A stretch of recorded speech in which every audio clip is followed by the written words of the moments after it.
अभी तक आपने मेरे चैनल को सब्सक्राइब नहीं किया तो सब्सक्राइब करें मेरे चैनल को और बेल आइकन को भी दबा दें ताकि आपको रेगुलर अपडेट मिलती रहे।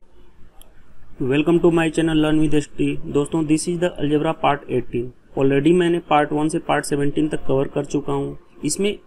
इस पार्ट में हम देखते हैं कुछ नए कॉन्सेप्ट, ग्रेटर और लेस कॉन्सेप्ट जो सर्ड इंडिसेशन में पहचानने में लोगों को मिस्टेक हो जाती है। तो उस बेसिक कॉन्सेप्ट को हम इसमें क्लियर करेंगे, क्योंकि ये भी एक अलजेब्रा का पार्ट है। इसीलिए मैं पूरी की पूरी अलजेब्रा कंप्लीट कराना चाहता हूँ ताकि आपसे कोई भी कॉन्सेप्ट मिसिंग ना रह पाए। तो देर नहीं करते हम क्या करते हैं, देखते हैं कि किस तरह से क्वेश्चंस आते हैं।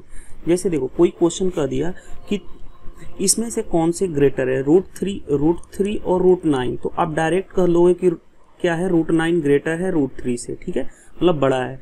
लेकिन आगे जाके कैसे फ्लक्चुएशन होगी, कैसे आपको प्रॉब्लम्स होगी पहचानने में, वो आप समझ पाओगे। जैसे देखो, इसमें भी पहचान लोगे, सेकंड में भी पहचान लोगे कि √10 ज़्यादा होगा √7 से, बट थर्ड में कैसे पहचानोगे कि कौन सा बड़ा है, फोर्थ में कैसे पहचानोगे, फिफ्थ में कैसे पहचानोगे। इसके लिए एक वे होता है। वे का मतलब, जैसे देखो, √3 का मतलब क्या होता है, 3 पे पावर 1/2, और 9 का मतलब क्या होता है, √9 का मतलब 9 पे पावर 1/2। अब पावर दोनों क्या है, देखो यहाँ पे देखो, पावर दोनों सेम है, तो जो बड़ा होता है वो बड़ा होता है, यानी ये चीज़ हो गई। यानी तुम्हारा ये वाला पोर्शन क्या हो जाएगा, बड़ा हो जाएगा इससे, ठीक है। नेक्स्ट क्वेश्चन सेम उसी तरह, ये पता चल रहा है डायरेक्ट बड़ा हो जाएगा, ठीक है। अगर किसी को प्रॉब्लम है तो 7 पे पावर 1/2 कर लो और 10 पे पावर 1/2 कर लो, जो इसमें बड़ा है वो बड़ा हो जाएगा, ठीक है। बट नेक्स्ट जो थर्ड क्वेश्चन है, अब थर्ड क्वेश्चन देखो, इसको ब्रेक करोगे तो 3 पे पावर क्या हो जाएगा, 1/2 हो जाएगा, और इसको ब्रेक करोगे तो 2 पे पावर क्या होगा, 1/3। अब ये बताओ, इसमें तो कंफ्यूजन होगा कैसे, कौन बड़ा है कौन छोटा है। तो उसके लिए देखो क्या करो, अब 1/2 है 1/3, क्या करें कि हम दोनों का पावर सेम हो जाए। तो पावर सेम करने के लिए इसमें हम क्या करते हैं, 3 मल्टीप्लाई कर देते हैं, और इसमें क्या मल्टीप्लाई कर देते हैं, 2 मल्टीप्लाई कर देते हैं। तो ये क्या बन जाएगा, 3 पे पावर तुम्हारा क्या हो जाएगा, 3/6, और ये क्या बन जाएगा तुम्हारा, 2 पे पावर 2/6। अब देखो, इसको हम लिख सकते हैं 3 का क्यूब कितना हो जाएगा, 27 पे पावर 1/6, और ये कितना हो जाएगा, 4 पे पावर 1/6। अब पावर सेम हो गया, तो जो बड़ा होता है वो बड़ा हो गया, यानी तुम्हारा ये बड़ा होगा। क्लियर है।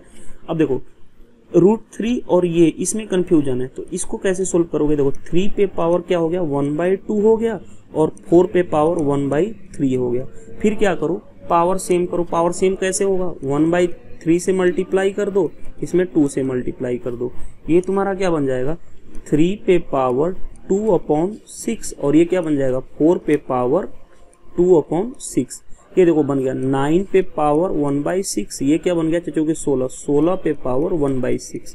अब कौन बड़ा है, 9 बड़ा है कि 16 बड़ा है, 16 बड़ा है, यानी कि तुम्हारा कौन सा बड़ा है, ये बड़ा है। नेक्स्ट इसमें देखो, इसमें कैसे करोगे, 3 पे पावर 1/5 और 4 पे पावर 8 पे पावर 1/4 हो। अब इसके लिए क्या करो, मल्टीप्लाई कर दो 4 से, मल्टीप्लाई कर दो 5 से, तो ये क्या बन गया, 3 पे पावर 4/20, और ये क्या बन गया, 8 पे पावर 5/20। अब 3 पे पावर 4 कर लो, 1 सेकंड देखो, 3 पे पावर कितना होता है, 4, 81, तो 81 पे पावर 1/20, और ये क्या, 8 पे पावर 5, 8 पे पावर 5, 8 × 8 64 × 64, मतलब ये काफ़ी ऑलरेडी पता चल रहा है कि 8 पे पावर 5 मतलब 8 पे पावर 5/1/20, यानी ये वाला चीज़ें क्या है, बड़ा है ये वाला चीज़ें से।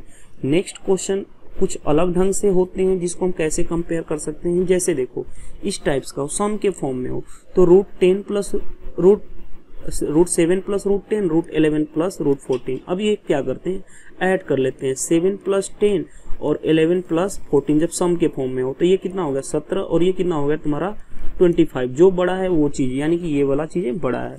इसमें देखो, ये भी पता चल रहा है, ये बड़ा 8 × 7 = 15 हो गया, और 6 × 5 = 11, यानी ये वाला बड़ा है। बट अगर ये डिवाइड के फॉर्म में हो, डिवाइड के फॉर्म में ऊपर का क्या है, देखो इस फॉर्म में कंपैरिजन इन दोनों को करना हो तो ऊपर का सेम है, नीचे का कौन सा बड़ा है, नीचे का 8 × 5 = 13, और ये कितना हो गया 23, ये 13 और ये 23। अब जो नीचे का बड़ा, नीचे वाला पोर्शन जो बड़ा है वो देखो, डिनोमिनेटर मतलब अगर हर बड़ा जिसका होगा, हर जिसका बड़ा होगा वो ऊपर जाके क्या हो जाएगा, ऊपर जाके छोटा बन जाएगा। तो यानी कि ये वाला चीज क्या हो जाएगा, ऊपर जाएगा तो छोटा हो जाएगा, यानी ऊपर ये वाला नीचे वाला बड़ा है, यानी कि ऊपर जाएगा तो छोटा, यानी कि ये बड़ा है और ये छोटा है। नेक्स्ट देखो इसमें कंपैरिजन करना है। 8 7 कितना होगा 15, ऊपर तो सेम ही है, ठीक है, और 11 10 कितना होगा 21। जो छोटा है वो वाला क्या हो जाएगा बड़ा, क्योंकि डिनोमिनेटर में है, ठीक है।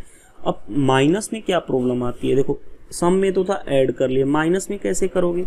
माइनस में करने के लिए आपको थोड़ी सी तरीके आनी चाहिए, कैसे आनी चाहिए वो मैं आपको बता रहा हूँ। जैसे देखो इस क्वेश्चन में माइनस था, ठीक है, माइनस वाले टर्म को कैसे रिलेट करोगे वो चीजें बहुत बड़ी चीज है। अब जैसे देखो मैं आपको एक चीज बताता हूँ, जैसे हमने पढ़ा था कि a इक्वल टू हो √5 प्लस √4, तो हम क्या लिखते हैं 1/a लिखना। अगर डिफरेंस दोनों के बीच का 1 है तो हम क्या लिख देते हैं 1/√5 माइनस √4। यहाँ प्लस होता है, यहाँ माइनस हो जाता है, ठीक है।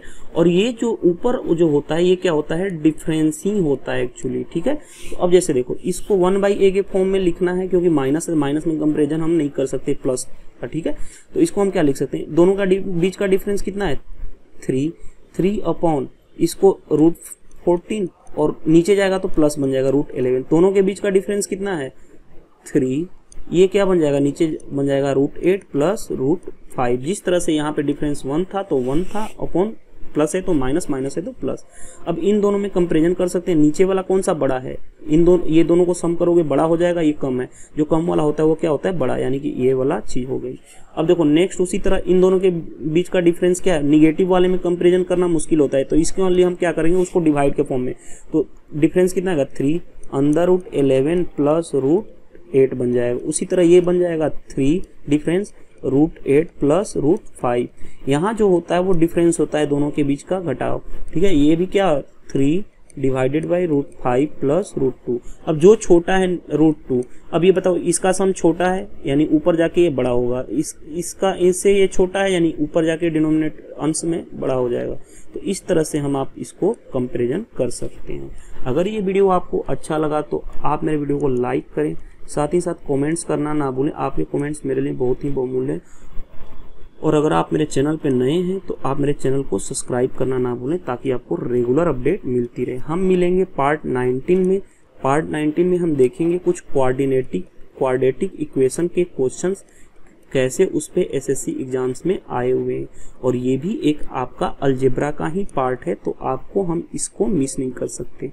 हम टोटल 23 पार्ट में इसको कवर कर देंगे, तो आप मेरे चैनल पे बने रहें। और जब ये 23 पार्ट आप देख लेंगे आपका कोई भी अलजेब्रा का कॉन्सेप्ट मिस नहीं होगा, और साथ ही साथ आप 90% क्वेश्चन को आसानी से 2 से 3 सेकेंड में सोल्व कर पाएंगे। जो 10% है वो आपको खुद से एफर्ट लगाना पड़ेगा अपने थिंकिंग के और क्वेश्चन के अकॉर्डिंग। तब तक के लिए बने रहें मेरे चैनल पे। Thank you, bye bye.